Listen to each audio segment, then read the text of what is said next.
శ్రీమాత్రే నమః అండి. కేదారేశ్వర నోము ఎలా చేసుకోవాలో నేను ఈ వీడియోలో వివరంగా చెప్తానండి. కేదారేశ్వర నోము చేసుకోవాలంటే ఫస్ట్ మనకి ఏంటి అంటే మర్రి ఊడ్లు, మర్రి ఆకులు, మర్రి పళ్ళు కావాలండి. ఎందుకు అంటే కేదారేశ్వర నోములో ఖచ్చితంగా మర్రి ఆకులతోటి 21 ఆకులతో విస్తరి కుడతారండి. ఆ విస్తరిని మన అమ్మవారిని పెట్టడానికి వాడాలి, నైవేద్యం పెట్టడానికి కూడా అదే విస్తరిని వాడతాము. మర్రి ఊడలే మన అమ్మవారికి అటుపక్క ఇటుపక్క పెడతామండి. మర్రి ఊడలతో పాటుగా మనము ఉసిరి కొమ్మలు, సీతాఫల కొమ్మలు, ఎస్పెషల్లీ అయితే మర్రి ఊడలే అండి. ద్వారానికి కూడా మర్రి ఊడలనే వేలాడ తీస్తామండి. మర్రికి అంత ప్రాధాన్యత ఉందండి కేదారేశ్వర నోముల్లో. కేదారేశ్వర నోములు అనగానే ఏ దేవుడికి చేస్తారు అని కొంతమంది నన్ను అడిగారండి. ఏ దేవుడు అంటే పార్వతీ పరమేశ్వర్లే అండి. కేదారేశ్వరుడు ఈశ్వరుడు అని అక్కడ ఉంది కదండి. కేదారేశ్వరుడు అంటేనే పరమేశ్వరుడు. అయితే ఈ నోము ఎందుకు చేసుకోవాలి అంటే భార్యాభర్తల అన్యోన్యత కోసం, ఇంట్లో సుఖ సంతోషాల కోసం, సిరి సంపదల కోసం ఖచ్చితంగా ఈ నోముని ఆచరించాలండి. ఈ నోము ఏ విధంగా చేయాలి అంటే మనం ఎప్పుడైనా సరే కార్తీక పౌర్ణమి రోజు నోము నోచుకునేవారు భార్యాభర్తలు ఇద్దరూ ఉపవాసం ఉండాలండి.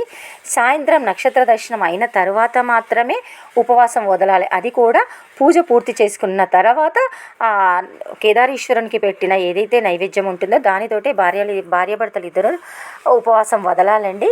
ఇక పూజా విధానానికి వచ్చినట్టయితే మన 21 ఆకులు మర్రి ఆకులు తీసుకొచ్చి 21 ఆకు కల విస్తరిని కుట్టాలండి. అది మనం పీట పైన వేసి ఆ పీట పైన బియ్యం పోసి దానిపైన మనం బియ్యం పైన కూడా ముగ్గు వేసి ఆ తర్వాత ఒక నిండు ఎండు కొబ్బరి తీసుకొని దాంట్లో బియ్యం పోసి దాంట్లో కొంచెం బంగారం అంటే ముక్కు పుడుకో రింగో ఏదో పెట్టేసి దానిపైన తమలపాకులు వేసి పసుపు గణపతిని మరియు గంగమ్మ గౌరమ్మని పసుపుతో చేసిన వాటిని పెట్టాలి. దానిపైన వత్తిపత్తిని వేయాలండి ఖచ్చితంగా. ఈ విధంగా పెట్టుకోవాలి. వెనక సైడ్ పార్వతీ పరమేశ్వరుల ఫోటో లేదా పూర్తి పరివారం ఉన్న ఫోటోని మనం పెట్టుకోవాలండి. ఆ తర్వాత ఖచ్చితంగా ఇక్కడ ఉన్నాయి కదండి తొట్లే కూర్చాలండి. ఇది తొట్లే అంటారండి. 1 2 1 3 వచ్చేది, 2 కలిపి 5 వచ్చేటట్టు. కొంతమంది పెద్ద పెద్ద కుడతారు, 11 కుడతారు. అంటే మన ఇంట్లో మన పూజా గది ప్లేస్ని బట్టి మన అలా కుట్టుకోవాలండి. పెద్ద పూజా గది ఉంటే 11 కుట్టుకోవచ్చు, 5 వచ్చేటి కుట్టుకోవచ్చు. కానీ చిన్నగా కుట్టాలంటే 1 2 1 3 వచ్చేటట్టు కుట్టుకొని ఒకటి దేవుడి దగ్గర, ఒకటి కేదారేశ్వర నోము దగ్గర తగలేయాలండి. ఇది ఖచ్చితంగా కట్టాలండి. ఎందుకు అంటే ఇంట్లో ఎప్పుడు పిల్లా పాపలతో ఇల్లు కలకలలాడుతూ ఉండాలంటే ఇంట్లో తొట్ల కట్టాలి అని చెప్తారండి. అందుకోసం ఇళ్ళల్లో తొట్లలు కట్టాలి. చాలామంది పిల్లలు కాని వాళ్ళు ఉంటే కూడా ఇలా తొట్లలు కడతారండి. వెండి తొట్లలు కూడా కేదారేశ్వర నోములో కట్టిన వాళ్ళకి పిల్లలైన అంటే మా చుట్టాలోనే మా మేనత్త వాళ్ళు కూడా అలా చేయటం వల్ల మా ఇంట్లో వాళ్ళు పిల్లలు అయ్యారని మా అమ్మ కూడా చెప్పిందండి. ఖచ్చితంగా అవుతారండి పిల్లలు కాని వాళ్ళు తొట్లలు కడితే. ఇక మిగతా విషయానికి వస్తే ఈ కేదారేశ్వర నోములో ప్రతి ఒక్కటి 21 సంఖ్యకి చాలా ప్రాముఖ్యత ఉందండి. అంటే ఏంటి 21 నూనె పోలేలు అంటే అరిసెలు లేదా బూరెలు అంటారు కదండి. అవి 21 చేయాలి. 21 ఆకుల కల్లా విస్తరిని కుట్టాలి. నైవేద్యానికి కూడా 21 ఆకుల కల్లా విస్తరిని కుట్టాలి. అందులో కూరగాయలు కూడా 21 కలిపినవే మనము కలికూర అంటాం కదండి. అందులో ఖచ్చితంగా 21 ఉండాలండి కూరగాయలు. ఎస్పెషల్లీ దాంట్లో ఉండాల్సినవి ఏంటి అంటే కందగడ్డ, గుమ్మడికాయ, తర్వాత వచ్చేసి మనకి ఆకుకూరల్లో చామగడ్డ, మిగతాయి అన్నీ చిక్కుడుగాయ, ఆ గోరు చిక్కుడు, తర్వాత వంకాయ, ఆకుకూరలు ఇవన్నీ శనగకూర ఇవన్నీ కలిపి 21 ఖచ్చితంగా ఉండాలండి. తర్వాత ఇంకొకటి వచ్చేసి ఏంటి అంటే కందచారండి. కందచారు ఖచ్చితంగా చేయాలండి. దీంట్లో బియ్యం పిండిని వేయాలి. దీంట్లో కూరగాయలతో చారు ఎలా చేస్తామో అలా చేసి బియ్యం పిండి నీళ్ళు కలిపి మనం చేయాలండి. తర్వాత పరమాన్నం చేయాలండి అమ్మవారికి, పరమేశ్వరునికి. ఆ తర్వాత అన్నం, పెరుగు, ఆ బూరెలు, తర్వాత చప్పడిపప్పు పెట్టాలండి. అంటే పెసరపప్పును ఉడకపెట్టి దాంట్లో కొంచెం ఉప్పు వేసి బాగా మెత్తగా ఉడికిన తర్వాత బూరెం పైన ఆ చప్పడిపప్పును పెట్టి కొంచెం నెయ్యి వేయాలండి. ఈ విధంగా నైవేద్యాన్ని మనం కేదారేశ్వరుడికి ప్రత్యేకించి చేయాలండి. అయితే ఇక్కడ మనము కొంతమందికి రవిక ముడుపు అనేది ఉంటుందండి. దానిపైన కూడా 21 బొట్లు మాత్రమే పెట్టాలండి. అంటే ఏంటి ఇక్కడ ప్రతి ఒక్క పని 21 చేయాలండి. తర్వాత ఎస్పెషల్గా ఈ పూజలో వాడాల్సినవి ఏంటి అంటే బుక్క, గులాలు, సాంబ్రాణి, మైసాక్షి, కచ్చిగుగ్గిలము ఇవి ఖచ్చితంగా వాడాలండి. వీటితో పాటుగా మన ఇక్కడ గౌరమ్మ దగ్గర లక్కాకులు, నల్లపూసలు వాడాలండి. లక్కాకులు, నల్లపూసలు అంటే చాలామందికి తెలియదండి. పూజ షాపుల్లో వెళ్తే ఇస్తారండి ఆ లక్కాకులు, నల్లపూసలు. పూజ అయిన తర్వాత వాటిని ఏం చేయాలనే సందేహం ఉంటుంది కదండి. నల్లపూసలు అయితే ఏంటి అంటే పెళ్ళైన తర్వాత 5వ రోజు కానీ అమ్మాయికి పసుపు తాడుతో పాటు సూత్రాల్లో కుచ్చుతారు కదండి, దాంతోపాటు మన ఈ నల్లపూసల్ని కుచ్చుకోవచ్చండి. లేదా ప్రతి సంవత్సరం వాటిని అలాగే దాచాలండి, లేదా మన సూత్రాలలో కూడా కుచ్చుకోవచ్చండి ఎప్పుడైనా కూడా. లక్కాకులు అంటారు, అవి ప్రతి సంవత్సరం అలాగే దాచిపెట్టాలండి.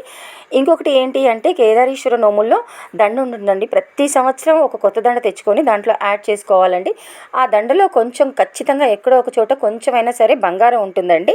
ఇలా ప్రతి సంవత్సరం దండల్ని దాచిపెడతారండి. ఇది వంశపారంపర్యంగా వస్తూ ఉంటుందండి. అంటే వారి యొక్క వీరు చేసినన్ని రోజులు చేసిన తర్వాత ప్రతి సంవత్సరం వారి యొక్క పిల్లలకి ఈ దండ ఇస్తారండి. దండ ఎవరైతే తీసుకుంటారో వారు మాత్రం కేదారేశ్వర నోములు చేసుకుంటారండి. కానీ కార్తీక పౌర్ణమి రోజు చేసుకునే వాటిలో దండ ఉండదండి. ఎవరైనా చేసుకోవచ్చండి. అక్కడ ఒక దండ మాత్రమే ఉండదండి. మిగతా అన్నీ కూడా కేదారేశ్వర నోము ఎలా చేస్తారో అలాగే చేసుకోవచ్చండి. ఇక మిగతా విషయానికి వస్తే కేదారేశ్వర నోములు చేసుకునేవారు కార్తీక పౌర్ణమి రోజు గౌరమ్మను పెట్టుకునే వాళ్ళు ఖచ్చితంగా కేదారేశ్వర వ్రత కథ చదవాలండి.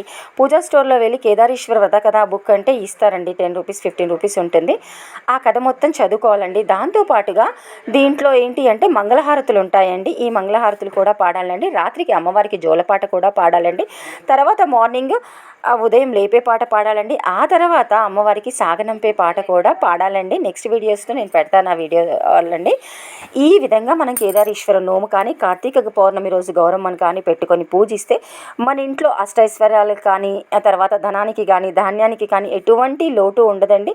నేను ఎప్పటి నుంచి అయితే చేస్తున్నానో అప్పటి నుంచి మా ఇల్లు ఎదుగుతూనే ఉందండి. కాబట్టి నేను అనుభవంతో చెప్తున్నాను. ఈ కాశీ గౌరమ్మను అంటే కార్తీక పౌర్ణమి రోజు పెట్టుకునే గౌరమ్మ లేదా కేదారేశ్వర నోము ఎవరైతే చేస్తారో వారికి ఖచ్చితంగా అష్టైశ్వర్యాలు, సిరి సంపదలు, ధనధాన్యాలు కలుగుతాయండి.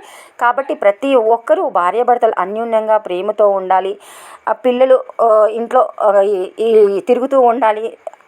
లేదా ఇంటి నిండా పిల్లలు అంటే కొంతమందికి పిల్లలు లేక చాలా ఇబ్బందులు పడే వాళ్ళు కూడా ఉంటారు కదండి. ఇలాంటి సమస్యలు ఉన్నవారు ఖచ్చితంగా కేదారేశ్వర నోము కానీ కార్తీక పౌర్ణమి గౌరమ్మను కానీ పెట్టుకోవటం వల్ల ఆ గౌరీదేవి మనకి సౌభాగ్యాన్ని ఇస్తుంది. దానితో పాటుగా అన్యోన్యత, భార్యాభర్తల మధ్య అన్యోన్యత పెరుగుతుంది. ఇంకొకటి ఏంటి అంటే సంతానానికి ఎలాంటి లోటు లేకుండా చూస్తుందండి. కాబట్టి ఖచ్చితంగా నోము చేసుకోవాలండి. శ్రీమాత్రేయ నమః.